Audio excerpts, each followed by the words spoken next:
on to the State Farm Analyst Desk. We have FPX and Rogue taking to the stage in Group A, trying to get that win, to get that all-important move up in the standings. We're going to get the standings up in a second because a lot has happened in this group. LPL also has gone 2-0 so far today, so we'll see if FPX can make that a 3-0. Why are you smirking? No, I just hope not. Okay, I can understand that.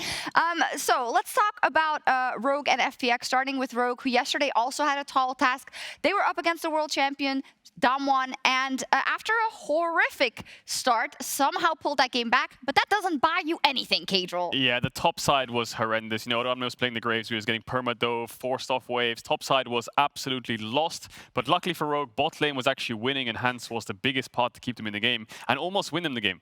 Exactly, the bright spot, I would say.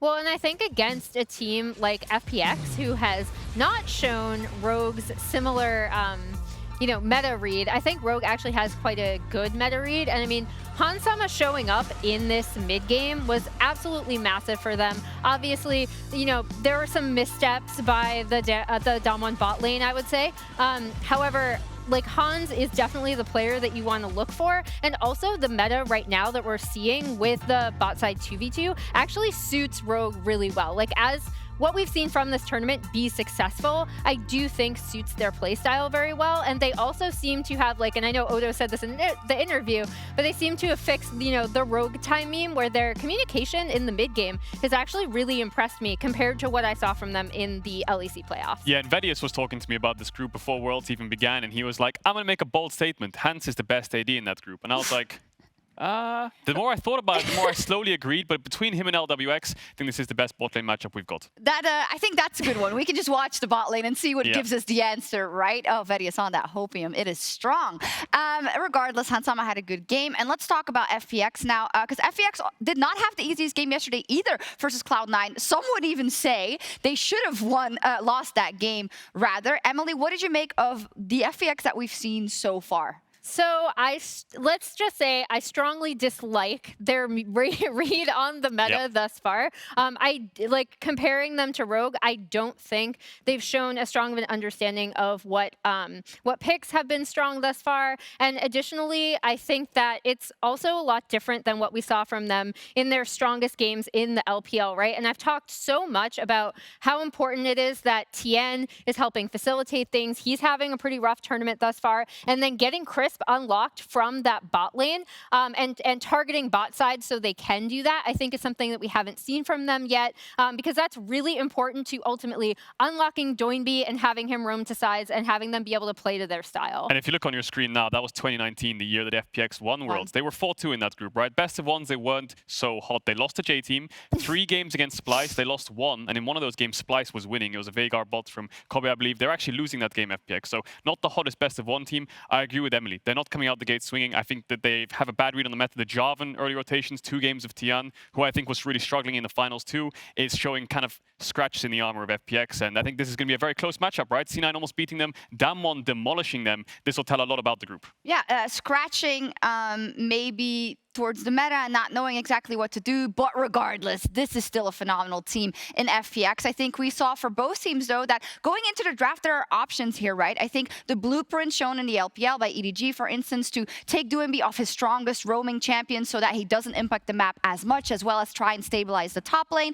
But for Rogue, yesterday, that top lane was also a big issue. So what are the priorities here for both sides? Yeah, top lane is probably going to be the point of contention. And just giving examples of that, right? Doinb was playing Galio, but they were playing Galio Jarvan into things like LeBlanc and Ezreal and stuff like this, Graves top, so it's really hard to pull this off. So I think they need to kind of fix their draft to have a stronger top side with more synergy and more of a stronger mid jungle. Maybe get Doinb on things like the LeBlanc. So for me, I'm actually looking at the bot side, and that's how teams have consistently beat FPX in LPL, is either by banning out those champions. If you look at Spring Finals, RNG, I believe, banned out 5 supports in one of those games. And then EDG, we've talked about how strong their 2v2 is to keep Crisp locked in lane, because, you know, Tian performing better and Crisp being able to leave lane, roam, help Doinb out so the 3 of them can take over the map is honestly so crucial for an FPX win. Yes, the group stage is flying by. Both of these teams need a win. Let's join our casters, Atlas, Chronicler, and Wolf.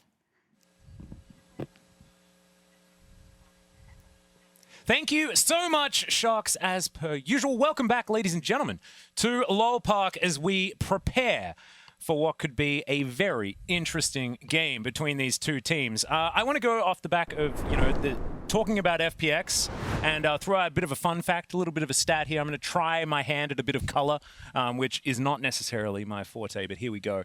My stat that I'm going to go for is Nuguri did 41% of his team's damage over their first 2 games. I think Nuguri's pretty good at League of Legends. Atlas, he's been gone for a year. Okay, I miss him as well, but he's happy in the LPL. He's doing really well. Hey, who's to say he can't come back? All right, who's to say he can't come back? Khan's retiring coming up. Just put it out there. But look, I mean, in those games he played Jayce, right, and he played full damage cannon, which he did crush. He played like no stopwatch cannon as well, which would be against what our friend Valdez would want from anyone on the Rift, to be perfectly honest. But here we are. On to Champion Select for this game. And Draven going to be the first one to be banned away from Han Sama, of course, obligatory against the gentleman that is so very good at it. And the cat on a book taken away as well. Thank you, Rogue, for that. And after what Rogue showed against Damwon, I'm going to be watching this game with specifically how they play out the mid game, because obviously I think Han Sama had a standout performance in that game, able to apply so much pressure repeatedly, solo kill, ghost and or barrel, and really showing that Rogue, coming into the group, everyone was like, oh, Rogue and C9, good luck, but then they actually look good. And yeah, they didn't win the game against Damwon, but they really made them sweat, and we know how hot that can be. So the resilience of Rogue that they showed in that mid game, I think might be important to FPX, because even though FPX haven't looked as good as we have expected of them, that's got to turn at some point, surely. Now, they've banned the Twisted Fate. They get to pick up this Ryze, and for the first time of the group stage, Rogue is not going to be able to play the Nami Lucian. So you're not going to get to see Han Sama on that Lucian, not going to be playing that duo this time around. So it's going to be a completely different look here on the red side. They do go down that Miss Fortune path for the first time we see her tonight, and then we'll get the Lee Sin pick here as well. The question is, will they match this with a Sylas to deal with that Ryze? We haven't seen that pairing so much tonight here, and I'm curious to see if Rogue wants to pick it up. Yeah, well, it is going to be 2 very high priority picks. I love that they banned the Graves and the Yuumi. The desk was talking about meta read, right? And I think as far as red side bans are concerned, these 3 look pretty well read. To me, one of them even has a book, for goodness sake. As the Jhin and the Leona taken away, very standard bottom lane here for FPX. We still don't necessarily know where the Ryze is going. Some flexibility there, but maybe Doinb isn't going to be a hipster in this particular game, as Larssen gets the very high priority LeBlanc. Yeah, LeBlanc combo that goes way back. LeBlanc, I get it. That's good one. Oh, yeah, thank you. I really appreciate it. But is a pick that has a lot of skirmishing power, makes damage, can snowball incredibly well. And again, looking at that Damwon game, one of the main reasons why that game took as long as it did was because Larssen was able to pump out an insane amount of damage in team fights and wasn't afraid to get as close to death as humanly possible, as long as he made sure that he got his mark.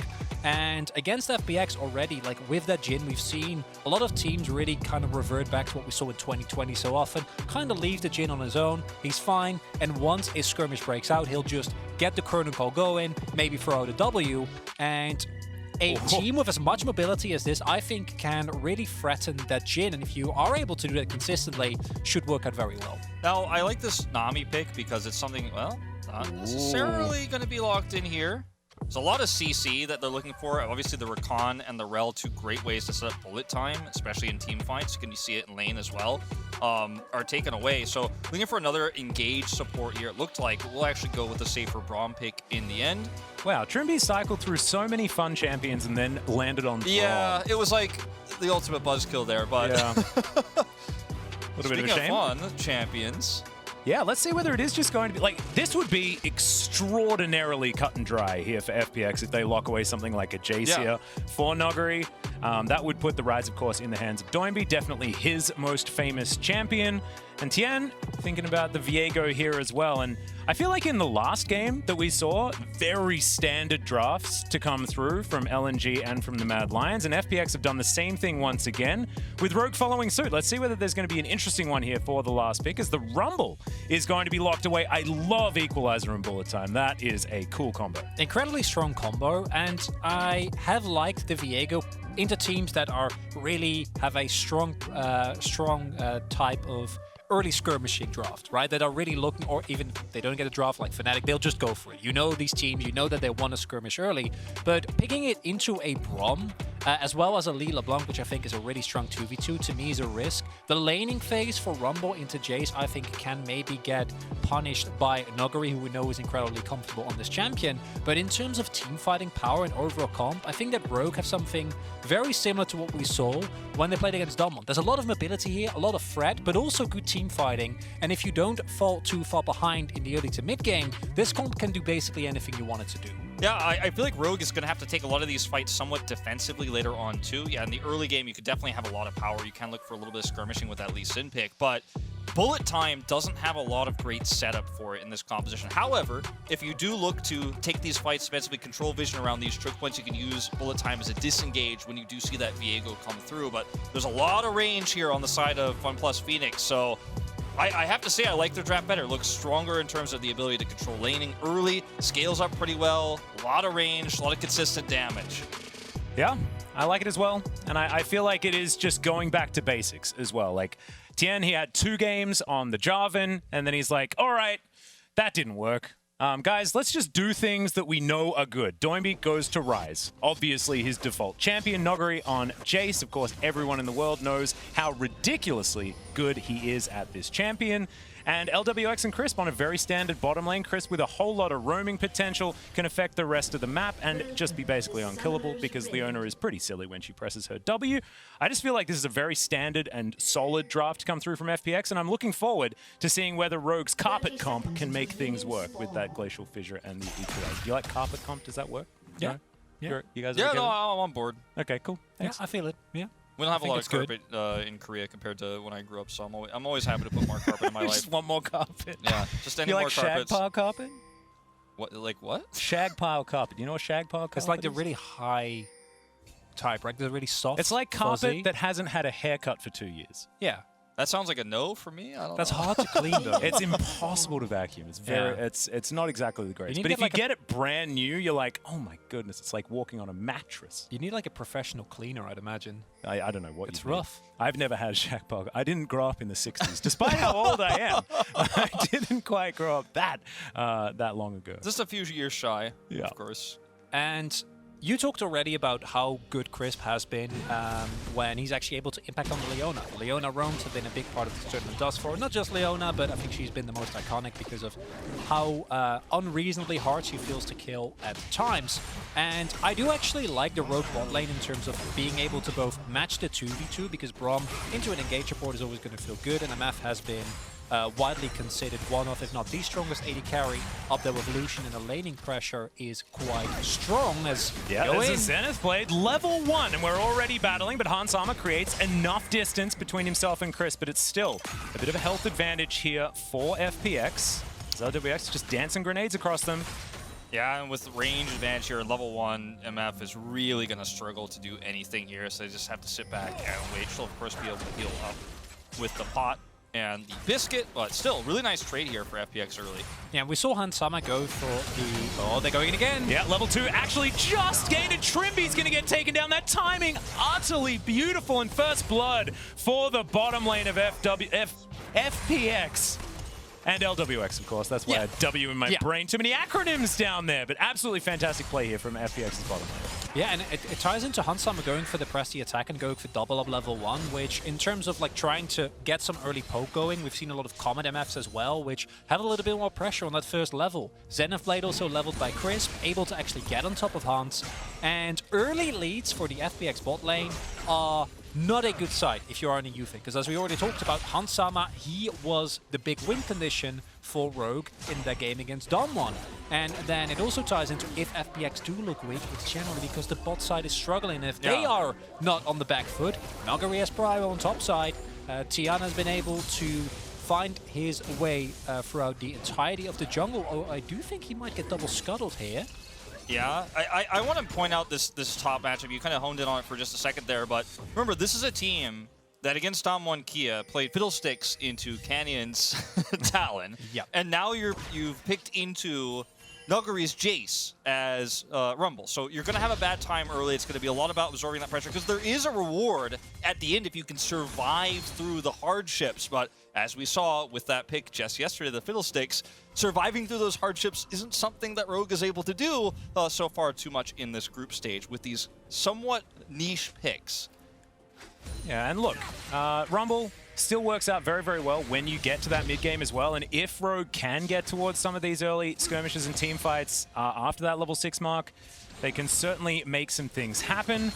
But, you know, that bottom lane not getting off to speed at the beginning is certainly a bit of a worry here for Rogue as Crisp walks over a ward. So Larssen knows what's going on, but probably doesn't know that Tian is there as well, as Doinb going to get chained up. But not actually going to move out of the way. Doesn't want to break those chains. Now LWX just underneath this turret by himself. Trymbi runs on forward. That's going to be the Winter's Bite, as LWX is going to get stunned up. They're not going to dive the turret or anything like that, and Crisp makes his way back down. Yeah, really nice just knowing that Crisp had roamed there. Just go for an aggressive trade. Very well played. This is very, very risky here. Don't mind the counter gank timing though for Inspired. Turns up, Nuguri's going to get queued. Taken down to 200 health, but he stands his ground. It does a fair bit of work there to Inspire, but is still just going to walk away with not very much of a health bar. Don't really want to risk it there as Rogue. You can hold off a little bit longer on showing Inspired, and then maybe they go for a play. But if that backfires, because it is, of course, a 3v2, then you'll be in a rough shape. Don't really need to necessarily go for that. Do want to highlight that, like, LWX having to use his exhaust that early on might actually become a problem. Crisp also went for a roam, which one, didn't work out, but also secondly, has put him on a sizable disadvantage in terms of experience. And if Hansama and Trymbi can stay within that lane, hit a level 6 timing window, and find a kill or two to kind of get Hans rolling, that could be a good way for Rogue to kind of get a grasp on this game. Because thus far, FPX, they haven't been able to blow it open, but a 1k gold lead at this early on in the game is still sizable. Yeah, it certainly is, and I think that the bot duo of FPX will be very aware of that potential timing, because bullet time as 6 is hit is such a terrifying ultimate. It's one of the strongest you can get in the game in terms of the laning prowess, so just going to be something they have to be aware of here. In terms of priority, though, they have so much control right now, FPX do. It's hard to imagine a world where they don't end up winning this Rift Herald fight, and that's with a Rumble that can stack at very early stages of the game. Such an important ultimate on top of the team fight, but I mean, getting that prio and rotating over to the Herald is going to be the first step, and it's going to be the toughest one, I'd say, here for Rogue. And Braum is also incredibly strong at 5v5s in terms of lane into engage reports, but his setup for ganks is not as good, and we kind of saying that Doinb thus far has been able to just shove in the wave, and he's never really been at danger of getting punished. Either his team is hovering around the side, and thus far he hasn't actually found an opening, but he will continue to keep looking for them, and if he does find one and we also get a kill on him, it might be a rough go. Yeah, and he's down by about a wave or something like that. And by being able to leave his lane so often and only paying that as the price, you'll take that any day of the week. So FPX, as you can see, a whole lot of vision. Their line of control wards across the map, absolutely beautiful. And they're just going to continue to move further forward in this game. We've got under a minute until that Rift Herald does come up. Level 6s should be available here for the bottom side as Larssen pulling that wave on over.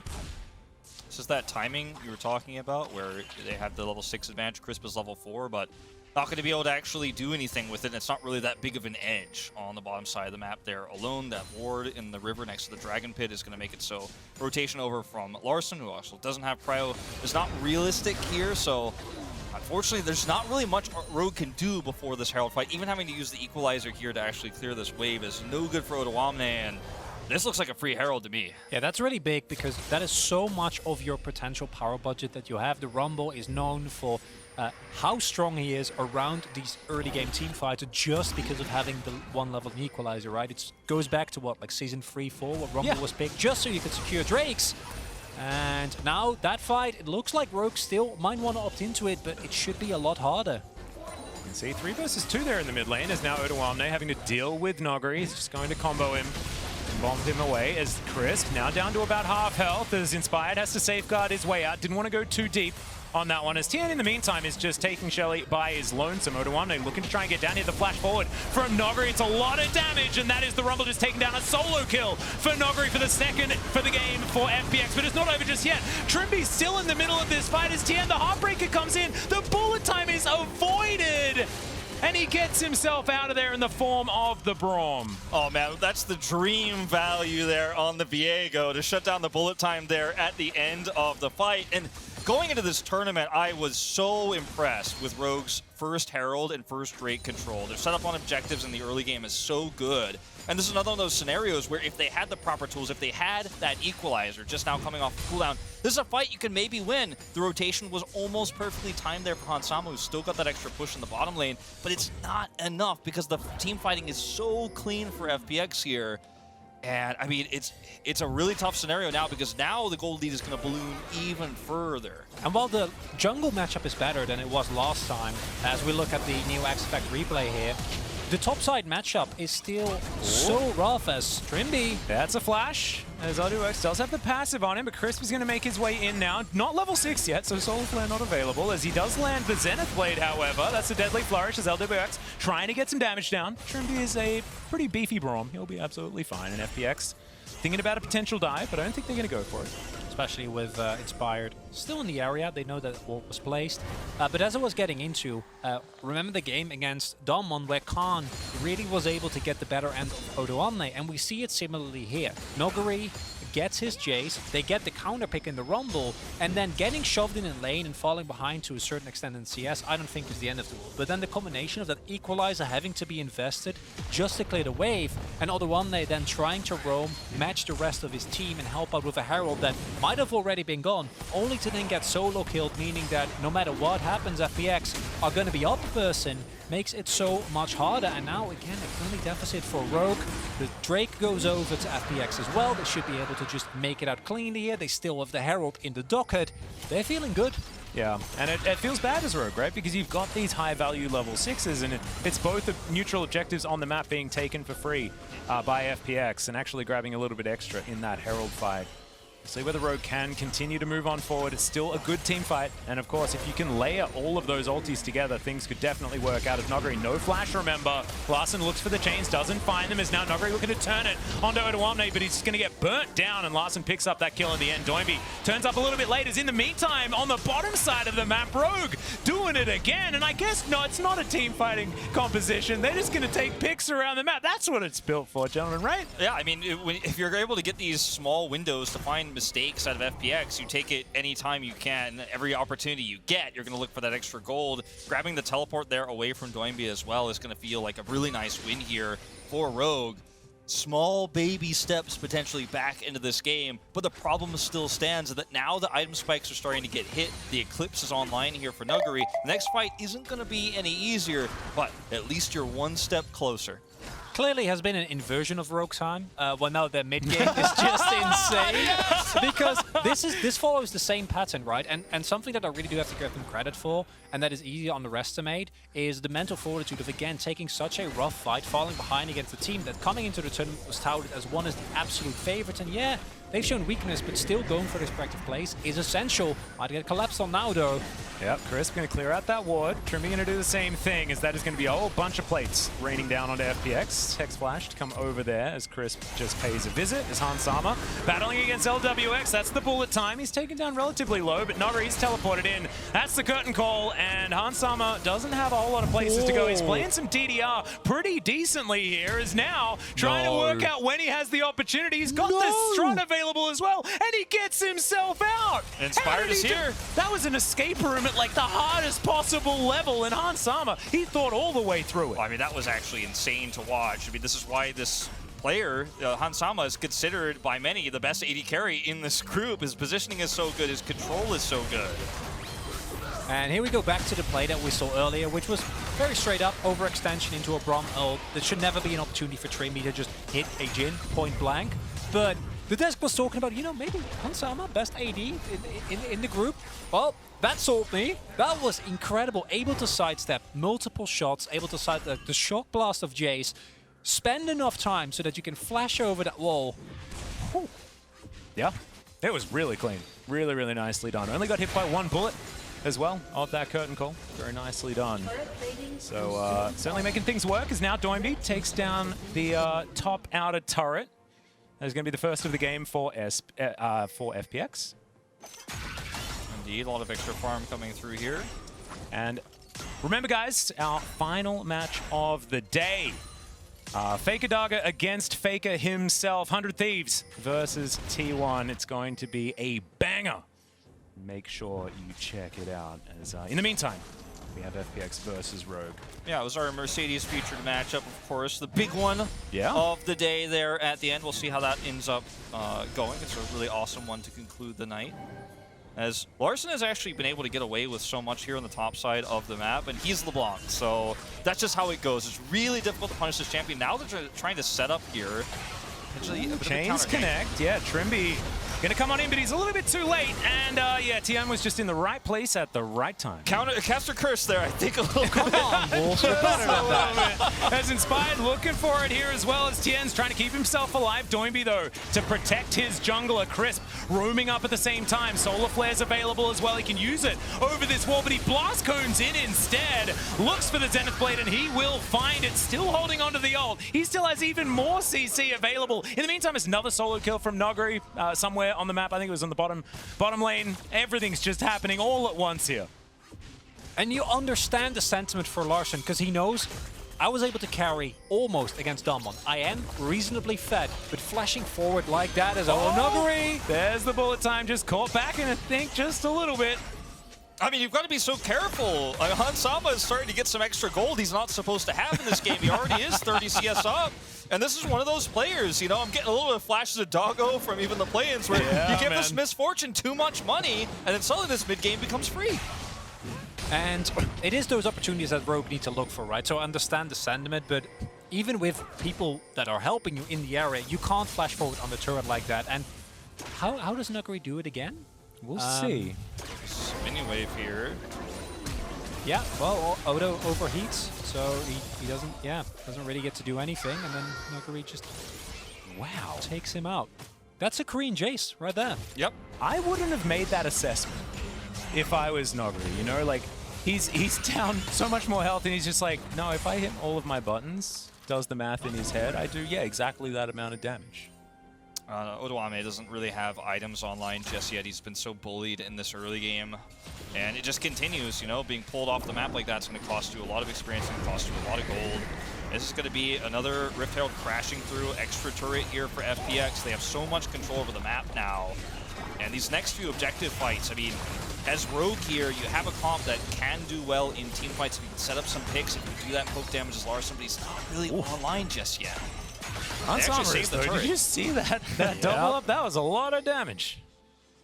And that is what you're looking towards as Rogue. We have seen that FPX, as well as I think there are individual playing in this game, are still capable of making mistakes, right? Walking up too far, maybe over-aggressing. And if you can get a kite back going as Rogue on top of either a bullet time, an equalizer, or ideally both, you will feel a lot better, and there is the opportunity. But as Wolf already pointed out, there is a lack of lockdown, and it's not like FPX really has to hard force with the amount of range that they have available. They're up 2 Drakes, right? Which means that if they get the mountain in 5 minutes, which how the state of the game is currently feeling, I don't know if Rogue can really wrestle control back before then, is going to feel very similar to what we saw last game, where then Rogue are going to be forced to move up even if they don't want to. And with this comp, the lack of hard engage, the lack of lockdown available, that's going to feel really, really bad. Yeah, you want a comp that's going to be coming to you. You've got things like the equalizer and the answers that Rogue does have. Not quite necessarily working out. This comp relies on having vision control, but they're having that controlled to them. Although they do have a lot of wards on the map right now. It's FPX coming out of base now, looking to try and clear things up. They will do so. Chris moving on in as Hansama. He's feeling pretty good. The only one on Rogue at the moment. Feels like he has complete control. And the gold lead was about 3k. It's now slipped back to about 2. And yes, those Drakes are a problem, but this is by no means over or anything like that at this stage. Larssen in the side lane, looking to try and get some work done to this outer turret. The problem in this game that Rogue is facing very quickly is that they aren't going to be able to remove these wards very safely in both objective pits, nor will they be able to deep ward themselves because the waves are constantly crashing into them. Inspired and Trymbi both can't really get in there to sweep. They can't place deep wards. This means FPX can always threaten, and there's no fear that a LeBlanc is going to appear. It's still going to be a flash forward, though, as there's the Glacial Fissure. LWX is going to avoid it, though, as in goes Inspired, gets the kickback, as Nuguri's going to get taken down. The bullet time is huge as well, but Tian, he's getting all of the resets, and now the curtain call comes in. It's a double kill for the Jhin, and now the Realm Warp on top of Hansama is now going to flash, not going to get deadly flourished, and Larssen's still alive as well. Tian needs to be a little careful here as the Heartbreaker comes on over the wall. Not going to be able to find any more resets, but it was a fight win from FPX.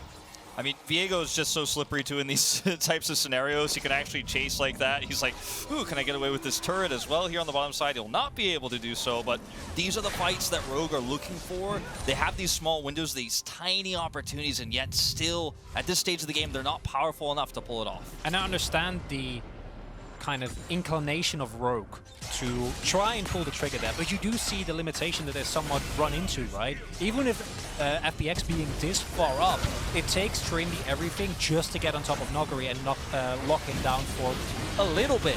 That's not enough. It's a really nice kind of split fight that's created there by Hansama with the bullet time, but the actual damage isn't quite there. And then as soon as someone dies, the Viego starts resetting, and there's really nothing for you to do, especially with how far behind individually some of the members of Rogue are.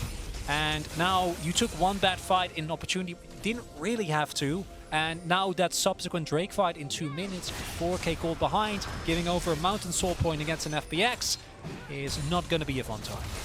Definitely not. Larssen actually taking half of his health bar from an empowered shock blast. Nuguri is gigantic. Yeah. At this point in time, Ghostblade now complete as well. He can just freely split push with no inhibitions whatsoever. He can run real fast to get himself out of there. 2 critical flashes down for Rogue as well. Inspired, not going to have that extra range to look for deep kicks. Larssen finds the double chain though, as there's the flash out from Nuguri. Actually high value. Now Tian has to get out as well, uses the ultimate. Solar Flare comes through just for a slow and a bit of zoning as Rogue actually biting back a little bit here, although they don't get any kills, but they get a couple of summoner spells. Definitely feels good. And they get Nuguri's flash. I was talking about the flashes being down Inspired, not going to be able to have that extra kick or extra closer on the kick there to get behind somebody like Nuguri, but Nuguri now can't escape from that. If Larssen is able to find him and get on top of him in the side lane, or as he's rotating into an objective, there's some kill pressure there. Blowing up Nuguri before a fight starts eliminates so much of that poke damage that FPX needs to lead into an objective, so there's still hope, and getting that flash is actually quite huge. And with the itemization that FPX has gone for there is not like we've seen a lot of focus on plated steel caps. Instead, we see a lot of magic resist getting picked up, and that's going to make Odo, who is considerably behind on this Rumble's job, even harder. And it puts more pressure on Hansama, who, while he's been playing exceptionally, has thus far also finished his Collector, and will be able to do a lot of damage. It also means that for FPX, it's pretty singular. If you ever kill Hansama, the remainder of Rogue should not be able to do a lot. So Rogue need to be so incredibly clean in making sure that Hans can do the most damage that he is able to. But the setup for that, I think, is quite hard, especially with the amount of poke that's available. A single shock blast on top of Hans, if Trymbi isn't there to keep him safe, is going to immediately put him out of the fight. Yeah, it's going to be very, very difficult. And they've been completely blocked from this Dragon Pit as well. It's like, yes, Rogue have some control around, you know, this opening around their mid-outer turret, but yeah, that ain't gonna do. I like how you said that. Yeah. It's a tiny space, but it's theirs. Yeah, there's a little bit of space there. Not anymore. Yeah, I mean, at least they know that FPX is not going to walk up and kill them after they take this Drake as well. But I mean, yeah, I think you said it in so few words. That there's not a lot of vision control, and this has just been a fundamental issue. When Nuguri got so far ahead, the side lanes are so well controlled from them, and Doinb, who's been down on CS a majority of the game, is now also starting to take a lead in farm. That's usually how the copy pasta goes, but I gotta say, you know, Rogue here hanging on by a thread, weren't able to take that fight because of the vision problem. But I think there's still hope if they can get those picks. Like, there are ways to which their composition can blow up a single target, like Nuguri, like Doinb, if mistakes are made. The proactive plays are going to have to continue to be there. Hopefully not the overextension like we saw before. Here's one of them. Yeah, it's a big teleport to come on in here. Gale Force forward from Hansama as Nuguri is going to be dead yet again. That's how you do it. You got to find picks like this. Gotta go for Nash. Gotta try and force up the hard as you can, surely, but it looks like they don't want to take the risk, and I understand it, because it is a really high risk, but at the same time, I don't know if you don't try to push as hard as you can here as Rogue, if it's going to be enough. Well, it's 30 seconds, but there's teleport available from Nuguri, and Rogue not really wanting to risk it all for that particular moment. I don't really blame them. No, I think it's probably the safer call, but that's my issue is the safer call going to be enough? Yeah, when are you going to have a better opportunity? Exactly, because in 3 minutes, you are going to have to win that fight, because the one thing that you still have available as Rogue is burst, right? Outside of Hansama being able to like channel a full ultimate into 5 people, which should never happen. He is also going to be very bursty with double up with the crit, and then Larssen is self-explanatory. And then if you lose the ability to do things like this because of the Mountain Soul shield, I don't see a way back in for Rogue. So it's so incredibly important that they get that fight going. But yeah, again, they pick up Nuguri, and it's nice, but what else do you get? Yeah, I mean, the other thing, too, was Doinb was pushing bottom super far under that inner turret. He had teleport available. He's got Realm Warp. You can't punish him either. And it feels like we've seen so many of these games here in this meta in Worlds where one pick isn't enough because it's just so easy to rotate back over if you don't have control over the map. The team that loses someone can actually punish the Baron and win the game, like, in that moment. It happened multiple times. Yeah. And it's a 3.5k gold lead. FPX is still very, very strong in this moment as well. Tian is terrifying on this Viego. LPL Viegos, man. It's becoming a bit of a thing. As now the bottom lane of Rogue just trying to move forward, clear out mid wave, but without that turret, and it's so dark on the map. It's just so difficult. And as FPX is now in the well on the way of the 3rd game, I think we can safely say that while I don't think they reached the level that maybe some of us were expecting coming into the tournament, they are starting to look more and more like themselves, right? The Damwon game, meta read didn't feel right, execution wasn't there. Then against C9, there were a couple of openings, but in the end they were able to make it. And then this game has been their cleanest thus far. Given up a few kills left and right, but in terms of objectives, they've had an iron grip of this game. And most importantly, it feels to me like they're also very aware that if they don't majorly misstep and give Rogue the opportunity to try and get a big jungle skirmish to get their way back in the game, I say that. Yeah, possible opportunity for a potential fight, but there's just too much vision. FPX, what they've been doing beautifully this game is dotting I's and crossing T's. Like, all of it. It's like the only letters they've been writing this entire game. Yeah. Because they have complete control. To go back to Chronicler's point as well, like, that was one of my points going into today, is I feel like in terms of expectations, FPX has been the most disappointing team, actually, of Worlds so far, just in the fact that everyone was saying, this team could go all the way. You know, I was myself personally looking at EDG as the strongest team from the LPL, but most people disagreed. Most people said FPX. Then that Damwon Kia series really disappointed us. It's a bit shaky against Cloud9. And I think what they've learned through that loss in that very shaky game against C9 is how to minimize mistakes. We still see a few of them here. We do see a few overextensions, but they are taking a lead, taking vision control, and playing about as standard of a game of League of Legends as you can from ahead, given the draft that they have. And that's what you want to see. That's the consistency you're looking for here to make sure you get out of this group in top 2.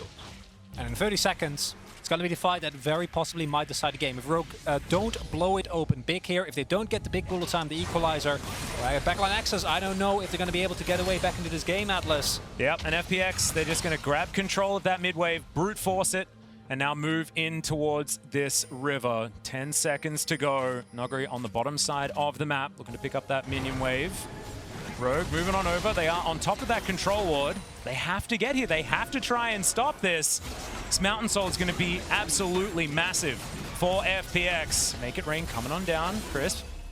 Not going to quite get any flank or anything like that off at the moment. Inspired moves on over as well, but again, on top of a ward. Trymbi isn't, though, as he throws the Winter's Bite over the wall. Larssen dashing on forward, looking for LWX, looking to take him out as Hansama channels the ultimate, but everyone in FPX does get themselves out. Inspired, not able to lock down Crisp, as now the curtain call comes on in. This is just to soften up the members of Rogue, get themselves out of this dragon pit. But FPX's health bars aren't exactly the highest right now. Rogue certainly with a life lead. Yeah, even with the magic resist that Chronicle was talking about earlier, that equalizer is going to do quite a bit of chip here. Look at the angle for Inspired as well. Yeah, teleport coming on in from Nuguri as well on the bottom side. This could be a 50-50, and it's one that Rogue needs to win. Crisp, he's too low. He can't actually go in now as the Drake looking to try and reset. They're not going to let it. Down to 2,000 health as Doinb immediately goes golden. Trymbi's very low. Crisp flashing out there outside of the pit as Doinb looks to try and grab the Drake himself, but he's not able to. He stays alive, though, for so long. What was he, invisible? That was ridiculous. They're not able to take him out. And FPX lose no one. They do lose the Drake. Rogue saved that. But somehow, it is no one on FPX dying and then picking up 2 kills. 3 kills.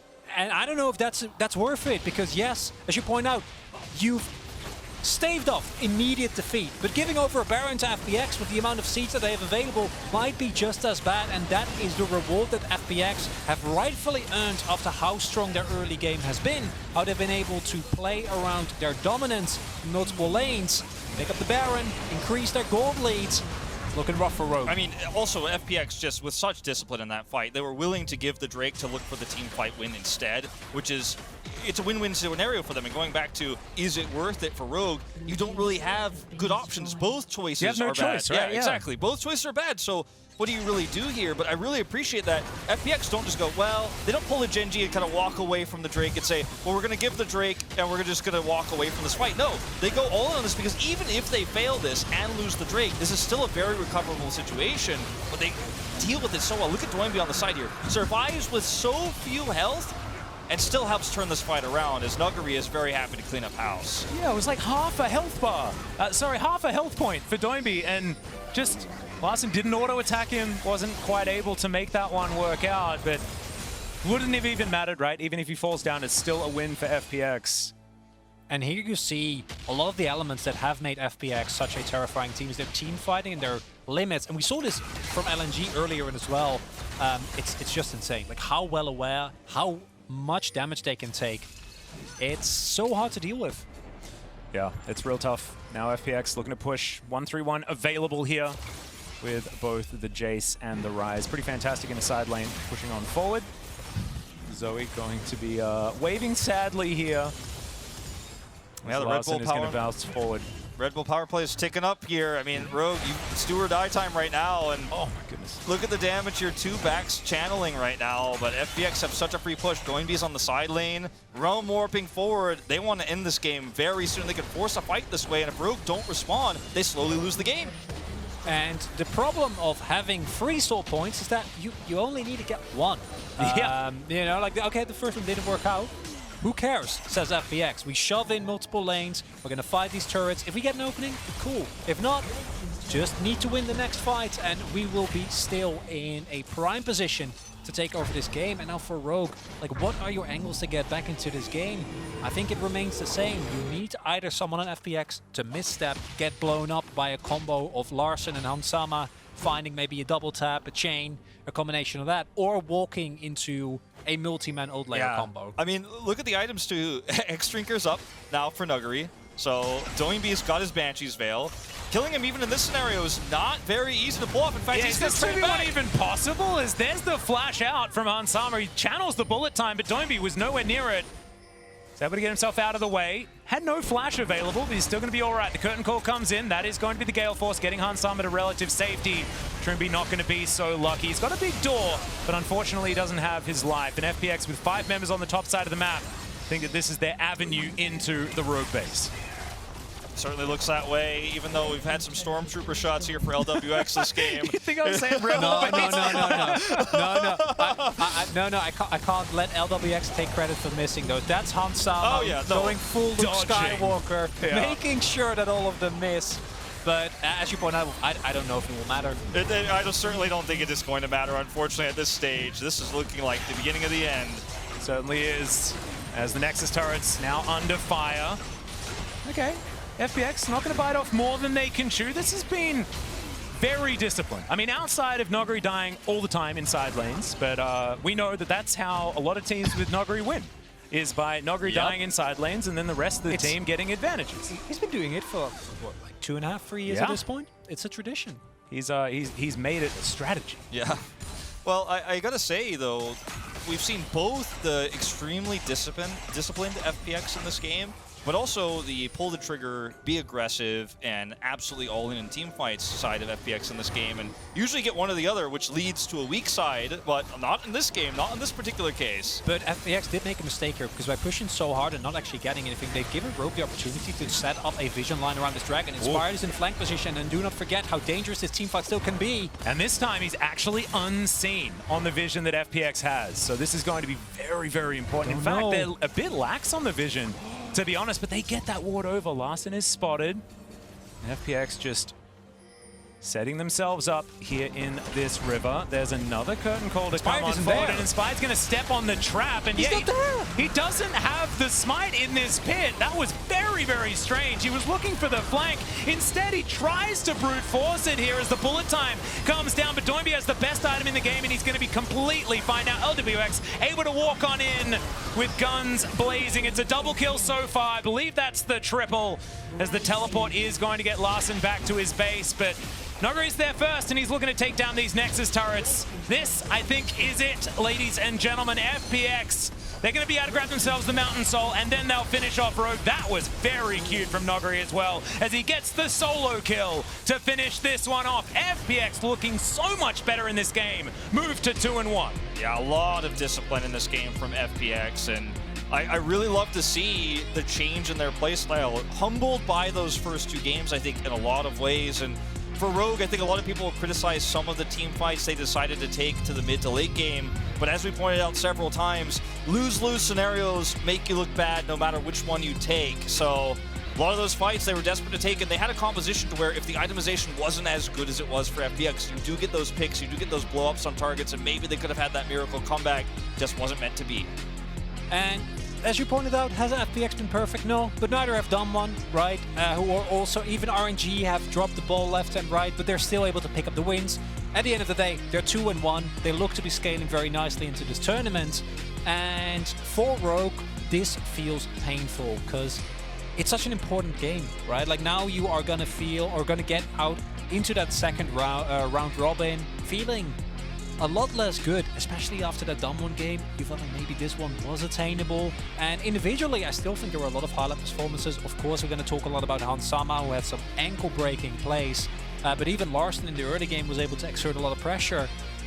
But it just wasn't enough. No, and I feel like just the turnaround from FPX is so incredibly impressive, right? They go from having some questions in their meta reading, their drafting. You know, I think that a lot of people were talking about the Jarvan being a little bit confused and things like that. But in this game, it was just all discipline. It was a very standard draft that just works. It was fantastically done. But we'll be stepping away for now, but on the other side of this breakout, experts will be breaking down all of the action from the game, and Law checks in with Doinb after his win.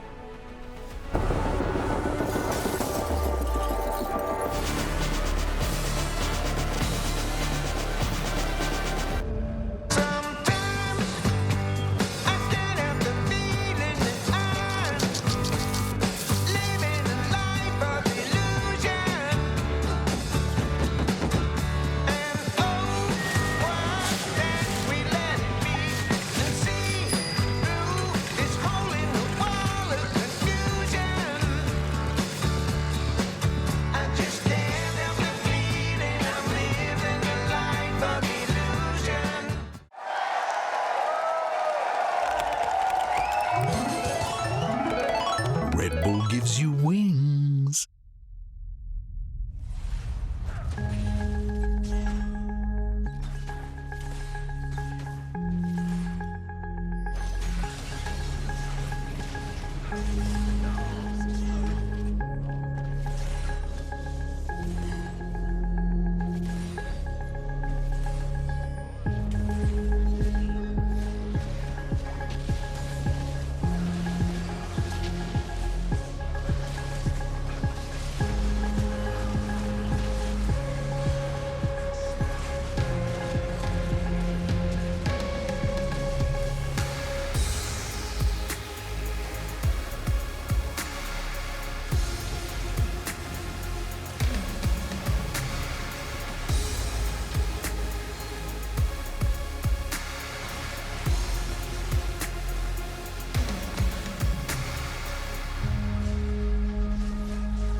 everyone to the State Farm Analyst Desk, where FunPlus Phoenix are starting to find their stride in Group A, coming off a spectacular win against Rogue. As we get the draft up, we don't have that much time, but Emily, there's a lot to be said for FPX in terms of meta reads. You said coming into this that you weren't too sure if they had the right priorities. That seems to have shifted. Yeah, so here we see the Viego, which has been a prio pick from some of the LPL teams. The most important thing, though, is the Leona pick for Crisp, and then additionally, the Ryze pick for Doinb. If people don't remember from 2019, this is like one of his strongest champions, and, you know, shocker, with an actual composition that works not only really well together, but to the team strengths of, like, as in FPX as a team, they looked significantly better. And as you mentioned, the Leona and Crisp, we decided to award him Uppo Player of the Game, and I know you can make a case for Doinb as well as the other players, but Emily, specifically kind of the way he was able to roam, even though the first one wasn't that successful.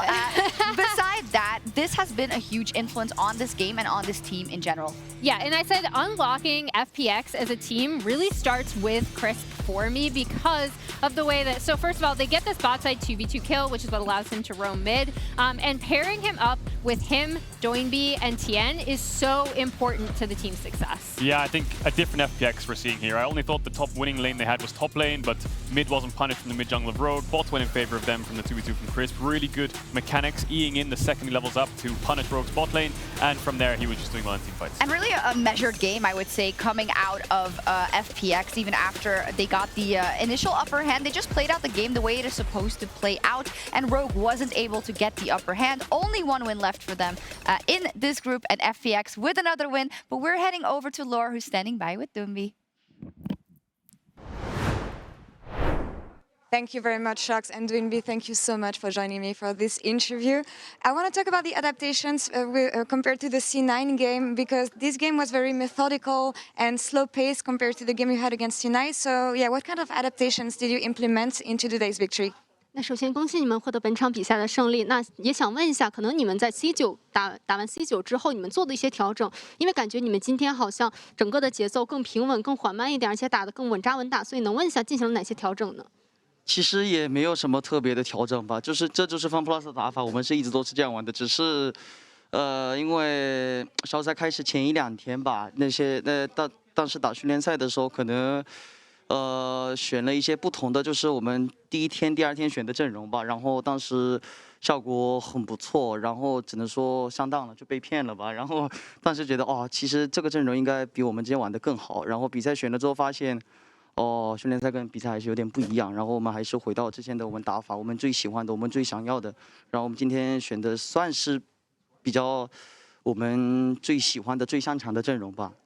To be honest, we didn't make too much adaptations. We just played the traditional, very typical FPX playstyle. I think like before the group stage, 1 or 2 days, we in all the streams and the practices. To be honest, we have tried some new drops, some new champions.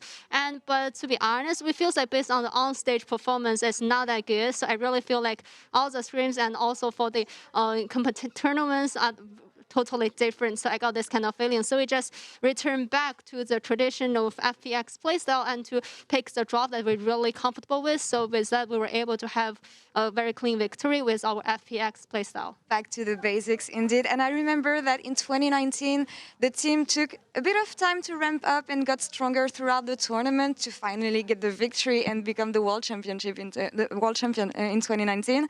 How confident are you about turning it around in the second round robin? And how different is this iteration of FPX? 那其实回到你们19年的时候，其实你们19年也是可能最开始有一点点小挣扎，后面是越打越顺手，然后最后获得了世界冠军嘛。那所以能问一下，你可能觉得你们对未来有多大的在下一个小组赛下一轮的比赛中有多大的信心，能够越打越好？同时呢，你觉得可能和19年相比，现在的 FunPlus 有什么不同呢？ 我只能说，我们全部都能赢下来，就是我们第2轮、第3场，那不是第3，那3场全部都可以赢下来。因为其实19年跟今年真的是完全，真的是一模一样，只能说，当时也是小赛开始前1-2天，我们练了一个比较奇怪的阵容吧，然后效果特别好，然后比赛选了之后发现哦。 比赛赢不了，然后其实这次也是遇到一样的情况，就是小赛开始前1-2天训练赛选了一些奇奇怪怪的阵容吧，然后我们输掉比赛之后觉得哦还是不能这样玩，其实跟19年我觉得只能说差不多吧。然后其实我们也大家都看得出来，我们选了我们最想要的阵容、最擅长的阵容的时候，我们节奏是非常好的，所以我很有信心，后面那3场全部都可以拿下，都可以赢下来。 So the thing I can share is I definitely have the confidence to win all the 3 matchups in the group stage.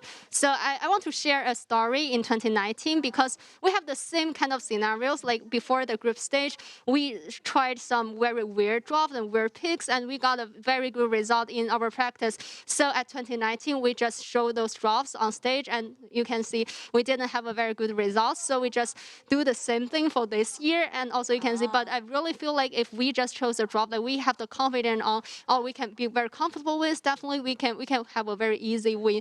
So what I can say is definitely we will win all. Oh, yeah, super good confidence here, Doinb, and yeah, maybe a super scary FPX in the second week. It feels super good to see you again on the world stage, Doinb. Xie for the interview. Wendy, thank you so much for the translation. And we're gonna take a break now, and we'll be back in a couple minutes with Cajol, breaking down how PSG's playstyle evolved throughout the year. Stay tuned.